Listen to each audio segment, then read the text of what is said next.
Folks, we know kids need to be in class. We've heard this loud and clear from the Hospital for Sick Children and other medical leaders. What will September look like for students? The province's plan lays out a range of options, from in-class to e-learning, and parents, they're going to have to make a choice: send kids to school or keep them home. If you want to shop in Windsor, Essex next week, you better bring a face mask. The health unit is making them mandatory for anyone stepping foot into a commercial business.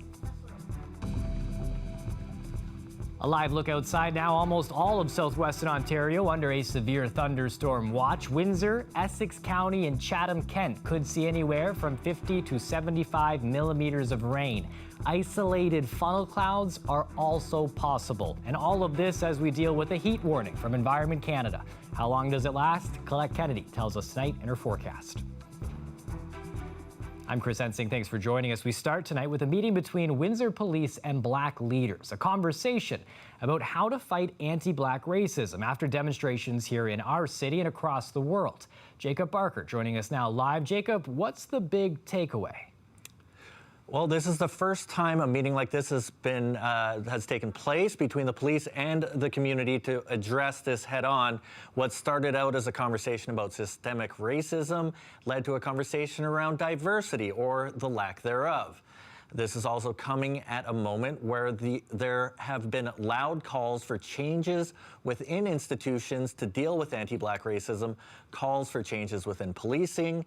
Both the police chief and the mayor attended some of the rallies we've seen here in Windsor, and today was a chance to continue some of those conversations. During today's meeting, Police Chief Pam Mizuno and Mayor Drew Dilkins owned the fact that there's a real lack of diversity within City Hall and on the police service, and that needs to change. At one point, it came up that the Windsor Police Service only has 2 Black officers above the rank of constable on the force. I've never applied to get to be a sergeant, but also too, there's quite a few other Black officers who haven't applied or tried to be anything more than a constable. So moving forward, it's something that we as Windsor Police have to try to see now. Why is that? It seems really necessary at this juncture to look at the whole workforce culture and really examine why it is that officers aren't advancing, and what is the barrier? What are the barriers that are underlying that problem? So Mizuno did acknowledge the gap within the police service and said they did have to look at the way they promote a more diverse environment on the force. She said they need to encourage and empower Black officers to move up. They also need to look at what could be done to recruit more Black officers. One person on the panel also pointed out that background checks could be affecting the recruitment of Black officers. For example, it was pointed out that young Black people might be stopped more by police, and that could affect them being recruited in the future. So, Jacob, this was the first meeting of its kind happening in 2020. How do people feel about the process? Well, Chris, the meeting itself was only an hour and a half long, and it was held on Zoom. Some said that more discussions are needed, and probably in a better format. Outside of the mayor and the police chief, there were 11 other participants from various organizations within the community, but many suggested future conversations should have a more robust representation of the Black community. And I could not speak, for example, to the concerns specifically that Sudanese Canadians or Somali Canadians or others may have about their encounters with police. And it seems really necessary to invite more of those voices to the table, as well as those groups and organizations that have been advocating for a long time for reforms who seem to be largely absent. And just to know that one other voice that people suggested be part of future discussions like these are those young people that have been organizing the anti-Black racism rallies here in the area. There's no word yet on whether or not there will be another meeting like this. And while there was a lot of discussion about what some of the existing issues are, one of the participants pointed out during the meeting he'd like to see it translate into action. Chris? Thanks for this, Jacob. The CBC's Jacob Barker live tonight. Right about now, most students would be preparing for summer vacation. Instead, they've been waiting with parents and teachers, wondering what school will look like in the fall. Some answers today. The Ford government revealing its framework for what September could look like. The plan lays out a range of options for in-class and remote learning, but it also leaves decisions up to local school boards. Queen's Park reporter Mike Crawley has a story. When school resumes in this province in September, it will almost certainly not look like this. COVID-19 will bring changes to Ontario classrooms, but the details could differ from one school board to the next. We simply can't provide a blanket solution for the whole province. Instead, we need to provide school boards the tools and the guidelines to get the kids back in the classroom.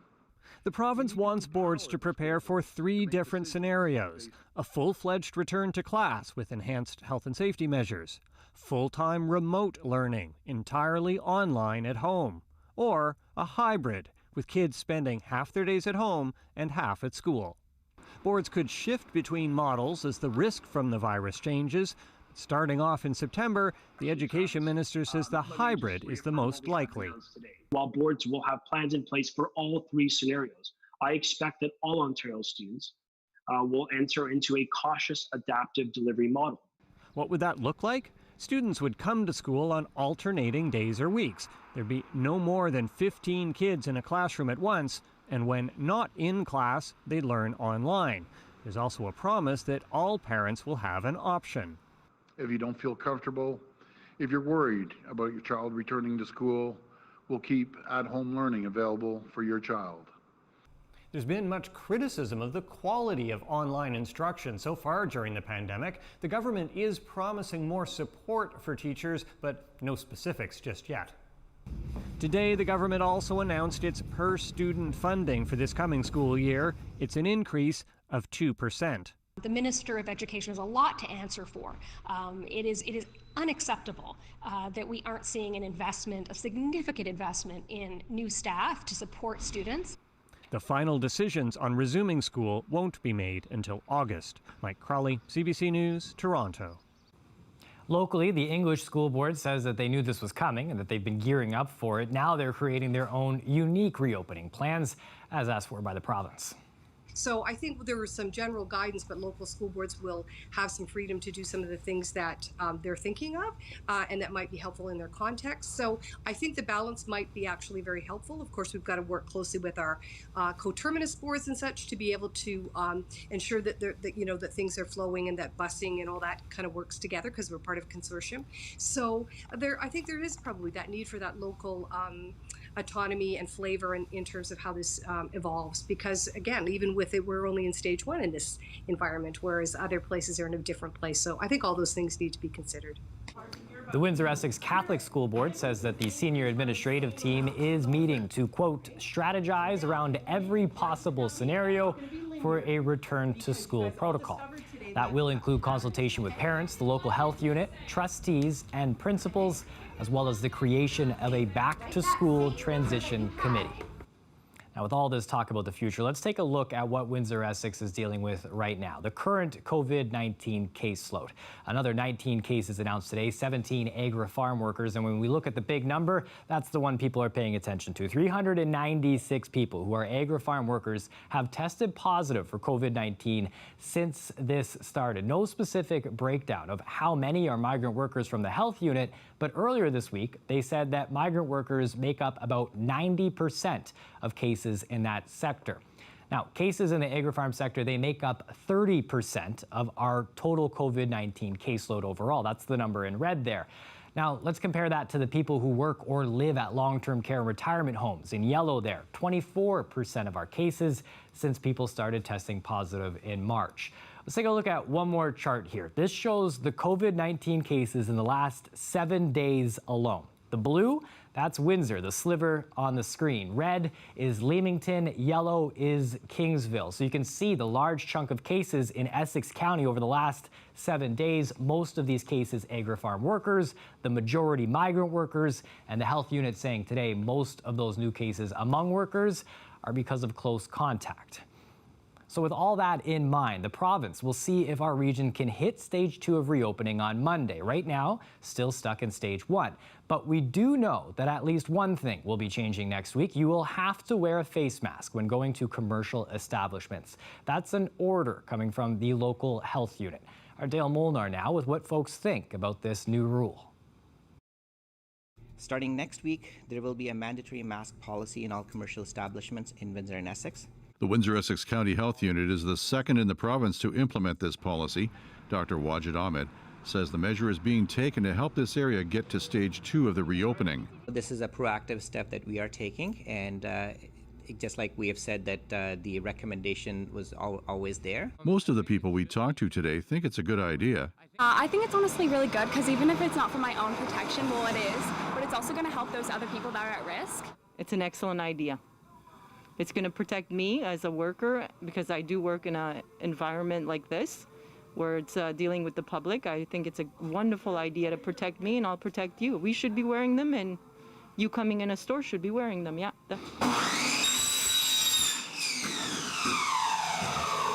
But the owner of Canada's Salvage Hardware store isn't sure how he's going to police the measure. They sell masks, but he says only a third of the customers coming in are wearing them. It's a pain. A big pain for us, you know. It's hard enough. It's hard enough to understand some people without it, and wearing it, it's like muffles everything.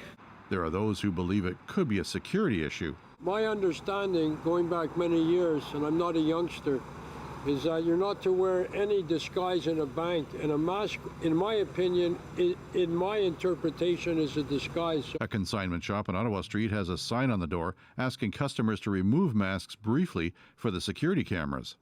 Here at Provincial Nursery and Garden Centre, they've been requiring people to wear masks upon entry for just over a month now, and the owner says it's been working out just fine. We just thought it was important. You wear a mask, we wear a mask, we protect each other. And at the end of the day, 95% of the people are extremely thankful. Jimenez says they don't turn anyone away, but they do have masks for sale. She says the proceeds go to the hospice. The health unit will reveal more details about the plan on Monday. A date to implement the new rules might be announced then. Dale Molnar, CBC News, Windsor.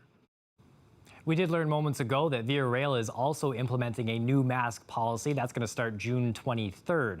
Now, starting on that day, all passengers will be required to wear a face mask, and so will all customer-facing employees. The former chief of the Leamington Police Service says now that the town has terminated its contract with the Ontario Provincial Police, it's time to look at a regional model. He says the municipality and that other towns in the county should consider partnering with Windsor to form a regional police force, a move that he says was on the table when the OPP was brought in. There was a study amongst police, all the chiefs were involved, and other administrators and councillors. We put together a scenario to county council because this was a big thing then, a question. The amalgamation of municipalities was on the horizon. Here are three options that you should look at. And the one we recommended as police officers in the county was a Windsor-Essex Regional Police Service. Plus there was another scenario with OPP as the county and the city is Windsor, and then there was another one with Windsor still city, and then a county municipal. But the regional version was what was recommended. And at the time, county council listened. They put it away and never heard another word about it. Yeah, it was cost effective, and it would be today too, I think, and it would be service effective. And I don't see that it wouldn't work today. He says a regional police model would deliver a coordinated level of service. Now, Windsor has said that it would be open to having a conversation with Leamington about them potentially signing on with the Windsor Police Service. It's National Indigenous Peoples Day on Sunday, and we checked in with an up-and-coming Indigenous hockey player from Walpole Island about what the day means to her and what it's like to be called a role model for Indigenous youth at 16 years old. She spoke with the CBC's Jacob Barker.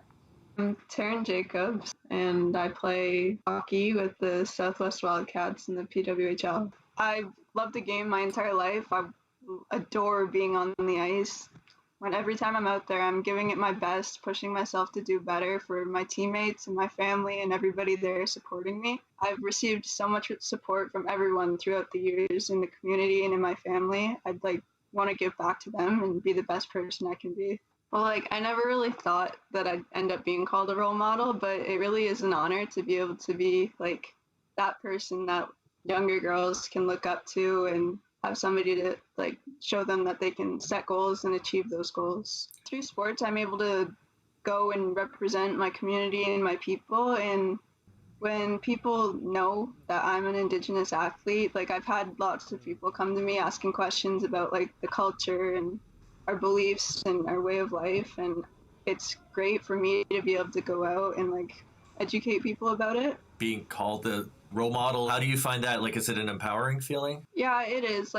It kind of pushes me further because I feel now that the spotlight's on me a little bit more, there's a lot more people that will be looking up to me, and it makes me want to do better for all of them. On Sunday, it's a National Indigenous Peoples Day. Does this day have meaning for you? Yeah, I think it's really great. You get to acknowledge everything that the Indigenous people are doing through sports and arts and everything that they do, and it means a lot to all of us. I'm gonna be free.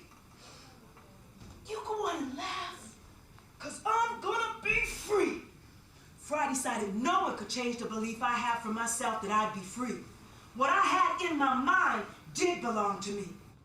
For 23 years, Leslie McCurdy has been donning the role of Harriet Tubman through her one-woman show. Now, to mark Juneteenth Day, a day which marks the end of slavery in the United States, she's letting the public know the entire play is available for free online. We caught up with her to get her thoughts on the current state of affairs in the United States and here in Canada when it comes to race. We also asked her more questions to find out what Juneteenth means to her. I think it's important to acknowledge these kinds of things. Now, differentially, I think in Canada, we need to recognize August 1st, our Emancipation Day, much more broadly, and that should be the national holiday here. I mean, I hear some people saying, oh, we should make Juneteenth a national holiday in Canada too. No, we should make August 1st a national holiday in Canada, recognize our own complicity in slavery and, our final alleviation of that problem in our country, although there are other problems stemming from that we're still working on. But hey, unless we know that past, again, we don't know why we're where we are and we can't move forward.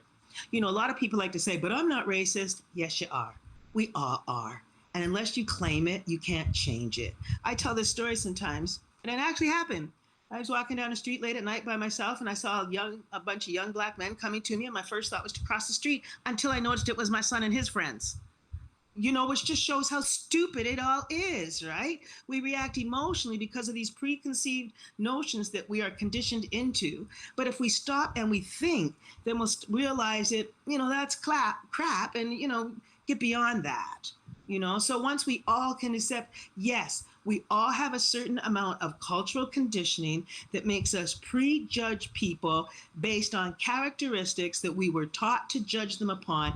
And unless we're going to be mindful and conscientiously working to counteract that, i.e. be conscientiously anti-racist, then, the job won't get done. Strong words to reflect on there, and here are a few more in Detroit. The city marking Juneteenth Day with the unveiling of a street mural along Woodward Avenue. Power to the People, painted by 20 artists from Detroit Public School and Detroit Heals Detroit. Renowned artist Hubert Massey was chosen by the students to lead the installation. We'll take a final look at this as Colette Kennedy joins us after the break with the forecast.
Now, just before we get to Colette's forecast, we want to show you a viral video out of Toronto that might look like something from an Alfred Hitchcock movie.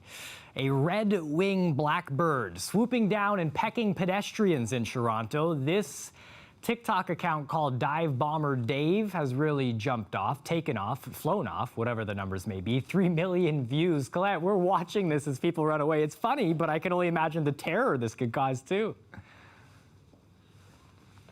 You could just see the pecking. Like, it's just difficult to see this. I could not imagine if I found myself in a situation like this, what I would do myself. But Colette, I think you might have a story of your own.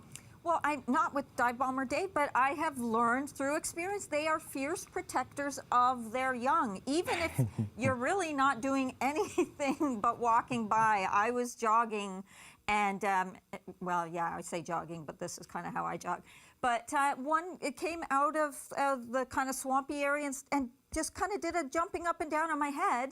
And then the next day I went by and I had totally forgotten what had happened the day before. And then it happened again. And then I never forgot about it again. And I started going in a completely different direction and not going on that same path because it is a little disconcerting, quite frankly. But yeah, they're just protecting, you know, their area. That's all that's going on there. Dive Bomber Dave, I love it. Okay, now, I don't know, probably don't love this. The heat's coming back. I mean, the humidity's coming back. So heat warning in place for the weekend. Saturday, first official day of summer. Kind of makes sense here that this is what's coming in, but it'll be here Sunday. And even though a weak cold front's going through Sunday night, you know what? It may even get extended into Monday as we're going to see those values going up close to 40 in terms of how it's going to feel.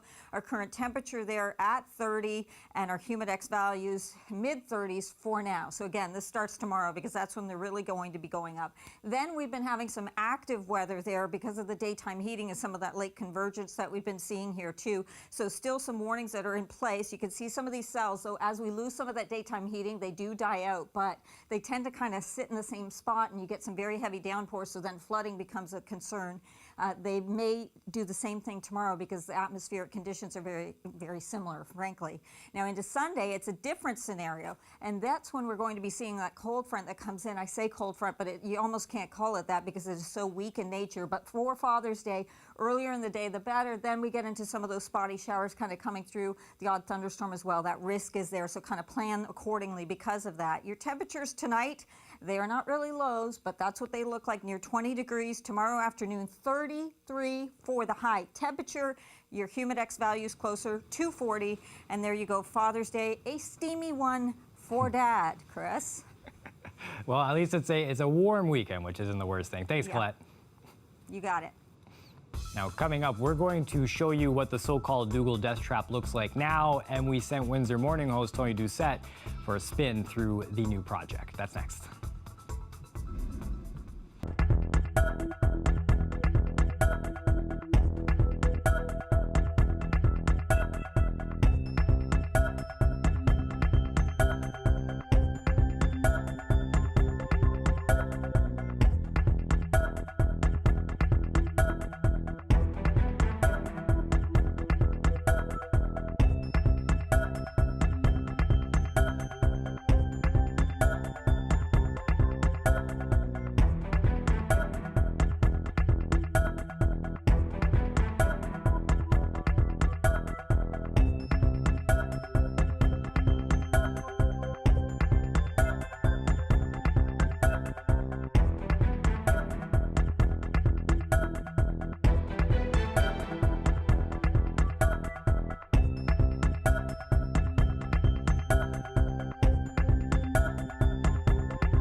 This week, the long-awaited bypass for the so-called Dougal death trap opened up. The city spent $9 million creating the new walking and biking path, as well as adding traffic lights to the nearby intersection of Dougal Avenue and Olette Place.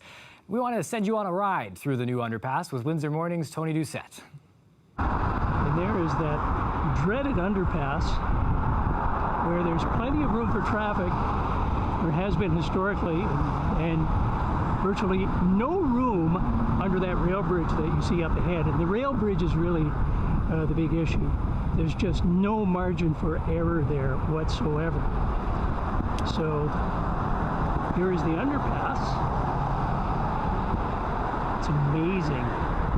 Riding through here, no anxiety whatsoever. It is terrific. So we're through under the rail tracks, and then you have to hang a right here and go up South Cameron for a little bit to Northwood, where you can cross safely. Now, although that was great, there is an obvious shortcoming here. Once you get here to where Dougal Avenue turns into Olette Avenue, there are no bike lanes that connect to that beautiful new structure. Nothing on Dougal, nothing on Olette. But as far as solving that problem is concerned, perfect. We appreciate that, Tony. It's 6:29 p.m. and that is it for CBC Windsor News. Before we go, we want to leave you with more on Juneteenth Day and how it's being marked here in Windsor. A look at what's happening along the riverfront. Those messages probably still in place. Thanks for watching, and make sure that you have a safe weekend with your family.